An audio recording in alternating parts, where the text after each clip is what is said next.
वालेकुम दोस्तों, मेरा नाम है कामरान और आप देख रहे हैं PCMIT जोन। जैसा कि दोस्तों का आप लोगों को पता है, हम लोग लेकर आए थे आप लोगों के पास सी पैनल की सीरीज़ और इसमें हम लोग पढ़ चुके हैं बहुत सारी चीज़ें, जिसमें हम फाइल्स का भी फोल्डर पढ़ चुके हैं, डेटाबेस का भी पढ़ चुके हैं, डोमेन भी पढ़ चुके हैं, ईमेल्स भी पढ़ चुके हैं और आज ऑप्शन है मैट्रिक्स का और ये एपिसोड नंबर है हमारी 8। तो चलें आज शुरू करते हैं मैट्रिक्स के बारे में। अच्छा तो दोस्तों, जैसा कि आप लोगों को पता है मैट्रिक्स क्या होते हैं। मैट्रिक्स होते हैं किसी भी चीज़ के बारे में ये जानना कि क्या चीज़ कितनी हुई, कितनी अप हुई, कितनी डाउन हुई। एनालिसिस सेम लाइक एनालिसिस काम करता है, जिस तरह गूगल एनालिटिक्स है वो भी आपका सेम काम करता है। तो ये है मैट्रिसेस। आज हम जो है वो दो पे पढ़ेंगे, सिक्योरिटी भी पढ़ेंगे और मैट्रिसेस भी पढ़ेंगे, क्योंकि हमारी वीडियोस जो है वो ज़्यादा होती जा रही हैं।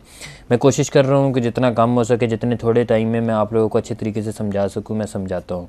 तो सबसे पहले मैट्रिसेस पे पढ़ेंगे। मैट्रिसेस में विजिटर्स का आपको मतलब तो पता है क्या होता है, कि जो विजिटर हमारी वेबसाइट विजिट करता है तो उनकी डिटेल विजिटर्स के अंदर आती है। मैं आपको मोटा मोटा समझा दूंगा ताकि आपको आसानी से समझ आ जाए होता है क्या। एरर्स वो होते हैं जो आपके पिछले 30 डेज़ तक एरर आए होते हैं आपकी वेबसाइट के ऊपर, जिसमें 404, 300, 303 या कोई भी एरर हो सकता है जो कि आपके पास आपकी वेबसाइट पे शो हुआ है। तो वो एरर की लिस्ट आती है एरर्स के अंदर। इसी तरह है बैंडविड्थ के अंदर आपको नज़र आती है बैंडविड्थ जो आपकी यूज़ हो रही होती है, कि कितनी बैंडविड्थ आप यूज़ कर चुके हैं, कितनी रिमेनिंग है और क्या है और क्या नहीं है। इसी तरह इसके बाद होता है रॉ एक्सेस वो होता है कि कई यूज़र ऐसे आते हैं जो आपकी ग्राफिकल एक्सेस यूज़ नहीं कर सकते, तो उनके लिए रॉ एक्सेस फाइल होती है, और जिसे फाइल में आप डाउनलोड भी कर सकते हैं, अपने पास रख सकते हैं। उसके बाद होता है ओ स्टेट्स और AW स्टेट्स से बोलते हैं। AW स्टेट्स क्या होते हैं कि ये A to Z आपको हर चीज़ के बारे में बताता है, जिसमें बैंडविड्थ भी आ रही होती है, एरर भी आ रहे होते हैं, विजिटर भी आ रहे होते हैं और आपको क्लिक्स, यहाँ तक हर चीज़ के बारे में बताया जाता है। मैं आपको इसका एक ओवरव्यू भी दिखा देता हूँ ताकि आपको इसकी आसानी से समझ आ सके कि ये क्या होता है। तो हम जाते हैं ओ स्टेट्स की तरफ। ये देखें, ये ओ स्टेट आपको मांग रहा है कौन सी डोमेन का आप लेना चाहते हैं, SSL में लेना चाहते हैं या विदाउट SSL लेना चाहते हैं। तो हम SSL लेना चाहेंगे। तो ये देखिएगा, ये आपको एक वेबसाइट के ऊपर लेके जाएगा और उसके अंदर आपको ये देखें, ये समरी के अंदर उसने monthly, daily, overs, who, full list, visitors, and list, तकरीबन हर चीज़ यहाँ पर अवेलेबल है, जिसमें आपको नज़र आ रहा है कि यूनिक विजिटर कितने थे, नंबर ऑफ़ विजिट्स कितनी हुई है, पेजेस कितने थे, मतलब कि टोटल पेजेस कितने लोगों ने विजिट किया, हिट्स जो है वो यानी कि क्लिक कितने लोगों ने किया, बैंडविड्थ क्या थी।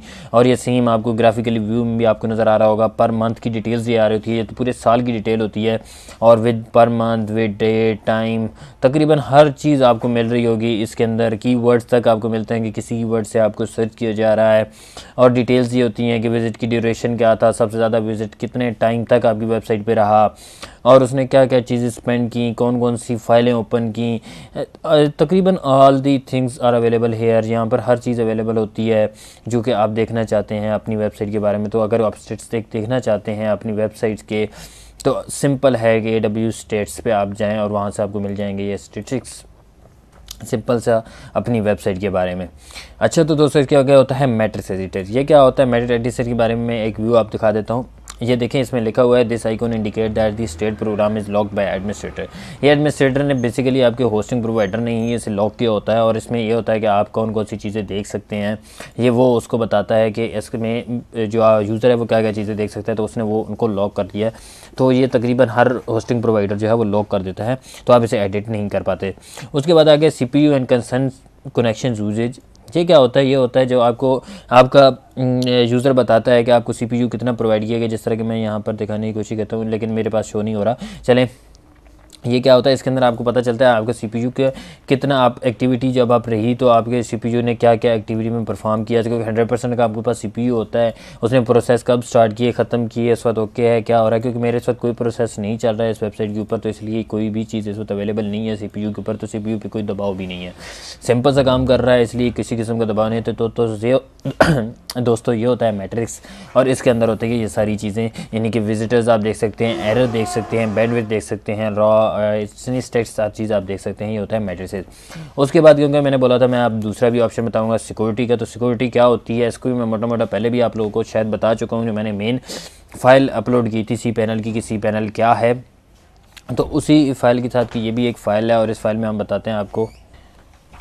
अच्छा तो दोस्तों, इसमें क्या होता है, इसमें होता है SSHXS। ये क्या होती है, देखिए आपको मैं इसका भी एक व्यू दिखा देता हूँ। SSH जो होती है वो मेन फाइल ट्रांसफ़र करने के लिए या रिमोट लॉगिन करने के लिए आपको इंटरनेट पे यूज़ की जाती है, और ये एक की होती है, सिंपल सी की होती है। ये मैनेज करते हैं, आप अगर बना देंगे तो उस की के बगैर आप किसी भी चीज़ तक एक्सेस नहीं कर पाएंगे। तो ये SSH की होती है। इसके बाद IP ब्लॉकर होता है। इसके बारे में तो आपने बहुत पढ़ा भी होगा, तो देखा भी होगा। किसी की IP को जो आपको लगता है कि ये फेक है, एनोनिमस IP है, आप उसको ब्लॉक कर सकते हैं। यहाँ पर आप इसको क्लिक करने के बाद वहाँ पर करेंगे ऐड उस IP को, और यहाँ पर वो IP ऐड करने के बाद जैसे ही आप ऐड पे क्लिक करेंगे तो ऑटोमेटिकली वो IP जो है वो ब्लॉक हो जाएगी, और उसके बाद उस IP को कोई यूज़ नहीं कर पाएगा, उस IP से आने वाला कोई भी यूज़र यूज़ नहीं कर पाएगा। लेकिन मैं आपको मना करूंगा कि आप कोई ऐसी IP को यूज़ ना कीजिएगा जो कि स्टैटिक नहीं है। जिस तरह के हमारी पाकिस्तान की IP है 192.168.1 और आगे स्टार का मतलब होता है 1 से लेकर आगे 1 से लेकर 255 तक सारी पाकिस्तान के पास है। 0 भी पाकिस्तान के पास है, 192.168 पाकिस्तान के पास है।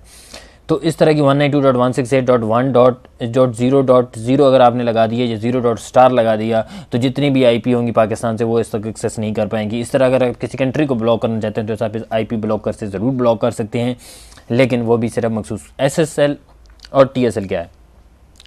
SSL का आपको पता तो होगा कि SSL क्या होता है। ये एक सर्टिफिकेशन होती है आपके पास जो कि आप यूज़ करते हो। तब ये देखिए मेरे पास SSL होने की वजह से ये यहाँ पर सिक्योर नज़र आ रहा है। ये होता है आपका SSL, और यहाँ पर आप मैनेज कर सकते हैं ये SSL TSL के अंदर कि आप इस सर्टिफिकेट को आप कहाँ से लेंगे, इसे जनरेट करेंगे। न्यू आप खुद जनरेट भी कर सकते हैं अपना SSL, लेकिन उसको जनरेट करने का ये नुकसान होता है कि प्राइवेट की जो है वो SSL को जनरेट करने जो उसका ये होता है कि आप उसको सिर्फ अपने जब कंप्यूटर के अंदर या इंटरनेट एक्सप्लोरर पर आप अपलोड करते हैं तो सिर्फ वो वहाँ पर ही सिक्योर्ड होता है। लेकिन ये होता है कि इंटरनेशनल तौर पर अगर कोई भी बंदा उसे यूज़ करेगा तो अनसिक्योर आपकी वेबसाइट ओपन होगी। तो मैं आपको यही मशवरा दूंगा कि आप SSL को यूज़ किया करें। अगली वीडियो जो मैं सीरीज़ के बाद बनाने वाला हूँ, उस सीरीज़ के बाद वाली वीडियो में एक वीडियो ज़रूर बनाऊंगा जिसमें मैं आपको बताऊंगा कि आप SSL फ्री ऑफ कॉस्ट कहाँ से ले सकते हैं, क्योंकि वैसे तो SSL बहुत ज़्यादा महंगे हैं। तो ये है दोस्तों प्राइवेट की। यहाँ पर आप जनरेट कर सकते हैं अपनी वेबसाइट की प्राइवेट की, और प्राइवेट की के ज़रिए फिर आप SSL अपने जनरेट करवा सकते हैं। इसी तरह है सर्टिफिकेट साइनिंग रिक्वेस्ट आप भेज सकते हैं, डिलीट कर सकते हैं या खुद ही जनरेट कर सकते हैं। CRT ये तीनों फाइल्स होती हैं आपकी HTTPS को क्रिएट करने के लिए, और ये तीनों फाइलों को आप खुद जनरेट भी कर सकते हैं, व्यू भी कर सकते हैं, या अगर आप किसी वेबसाइट से इसे खरीदते हैं तो यहाँ पर आप उन्हें ऐड भी कर सकते हैं। इसी तरह आप मैनेज कर सकते हैं अपने SSL को, साइट को इंस्टॉल और मैनेज कर सकते हैं SSL को, और यहाँ पर आपको पता चलेगा कि आपकी HTTPS वेबसाइट्स है या नहीं है जब आप इंस्टॉल कर देंगे। इसका आसान करने का वैसे आसान तरीका होता है SSL TSL विजिट के ज़रिए आप इसे यहाँ से इंस्टॉल कर दें, और अगर आप स्टेटस अपना देखना चाहते हैं तो आप यहाँ से अपना SSL TSL स्टेटस के ज़रिए आप अपना स्टेटस देख सकते हैं। तो ये हमारी तीनों चीज़ें होंगी कवर यहाँ पर।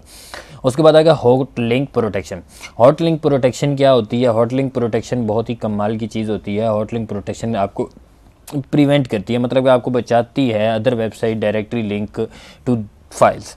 ये इसने बहुत ही कमाल का देखा थी कि अब कोई भी फाइल के ज़रिए कोई डायरेक्टरी लिंक करना चाहता है तो आपकी डायरेक्टरी लिंक जो है वो नहीं हो पाएगा अगर आपने इसको हॉट लिंक प्रोटेक्शन करती है। तो इसका मतलब ये है कि कोई भी नेक्स्ट फाइल, कोई भी ऐसी फ़ाइल जो यानी आपकी कोई PNG फ़ाइल है और आपने इसे अनेबल कर दिया, और PNG फ़ाइल को कोई भी बंदा थर्ड पार्टी एक्सेस नहीं कर पाएगा। अगर आपने इसे ब्लॉक कर दिया तो वो आपकी सारी block direct access to the following extension, यहाँ पर आप उन एक्सटेंशन को ऐड कर सकते हैं जिन एक्सटेंशन पे कोई डायरेक्ट एक्सेस नहीं कर पाएगा। और इस तरह आप अपने डॉक्यूमेंट्स अगर सेव करना चाहते हैं तो आप अपने डॉक्यूमेंट सेव कर पाएंगे। इस तरह आप किसी चीज़ को लॉक करना चाहते हैं, जैसा कि आपकी अपनी फ़ोटोज़ हैं, वीडियोज़ हैं, जो कि आप नहीं चाहते कि आपकी इंटरनेशनल तौर पर कोई उसे यूज़ कर पाए, तो सिंपल और बेसिक तरीका यही है कि आप हॉट लिंक प्रोटेक्शन को ऑन करके अपनी लिंक दे दें ताकि कोई भी बंदा आपकी वेबसाइट के जो अंदर ऑप्शन है उस तक रसाई हासिल ना करे। इस तरह लीक प्रोटेक्शन है, ये एक लीक प्रोटेक्शन सेम एंटीवायरस की तरह एक काम करता है, और इस प्रोटेक्शन के अंदर ये आपको प्रिवेंट करता है उन यूज़र से जो publicly posting their password to restrict area of your site. ये एक स्पेशल एरिया आपका साइट का जो है वो रिस्ट्रिक्ट कर देता है जिसमें लोग अपने पासवर्ड एंटर करते हैं, या आपको ऐसा फोल्डर को रिस्ट्रिक्ट कर देते हैं जिसके अंदर लोगों के पासवर्ड स्टोर होते हैं। तो ये उसके लिए यूज़ होता है। उसमें यह होता है कि आप जब कोई भी चीज़ इसमें स्टोर हो जाएगी तो वो स्टोर रहेगी, मतलब कि आप भी उस चीज़ को नहीं देख पाएंगे। तो ये इसलिए ज़रूरी होता है। मोड सिक्योरिटी वैसे तो प्रीमियम है, लेकिन इसके अंदर ऑप्शन होता है कि आप इसे अनेबल या डिसेबल कर सकते हैं, लेकिन ये तकरीबन कम्प्लीटली इतना मज़े वाला सिक्योरिटी फ़ीचर्स नहीं है। लेकिन ये इसलिए फ़ीचर्स अच्छा हुआ है कि आप cPanel के अंदर जब लॉगिन करते हैं तो वहाँ पर भी मोड सिक्योरिटी ही काम आता है, और वहाँ पर भी वो आपको देख रहा होता है कि अगर आप 3 या 4 या 5 जितना भी आपने रखा हुआ है 5 मरतबा आपने गलत एंट्री कर दी तो 5वीं मरतबा बाद आपको लॉगिन नहीं करने देगा, और आपको अगर 30 मिनट्स या 20 या 50 या 100 या जो भी मिनट आपने सेट किए होंगे उन मिनट्स के लिए आपको ब्लॉक कर देगा। तो ये मोड सिक्योरिटी होती है, सिंपल सी वो सिक्योरिटी है जो आप सी पैनल के अंदर लगा सकते हो अपने यूज़र के ऊपर कि आप किस तक लॉग इन हो सकते हैं, या अगर आपने किसी और को इसकी FTP अकाउंट दे दिया है तो वो कितने मरतबा इससे लॉग इन कर सकता है, और उसके बाद उसकी जो है वो ऑटोमेटिकली ब्लॉक कर दिया जाएगा। तो दोस्तों ये था हमारा आज का टॉपिक, जिसमें हमने आपको बताया कि मैट्रिक्स से सिक्योरिटी क्या होते हैं। और अगर आपको हमारी ये वीडियो अच्छी लगे तो काइंडली सब्सक्राइब कीजिए हमारे चैनल को और बेल के आइकॉन पे क्लिक कीजिएगा ताकि आपको मिले हमारी लेटेस्ट वीडियोज़ और अपडेट। और नेक्स्ट वीडियो में हम इंशाल्लाह आपको बताएंगे कि सॉफ्टवेयर क्या होता है सी पैनल के अंदर। Thank you for watching.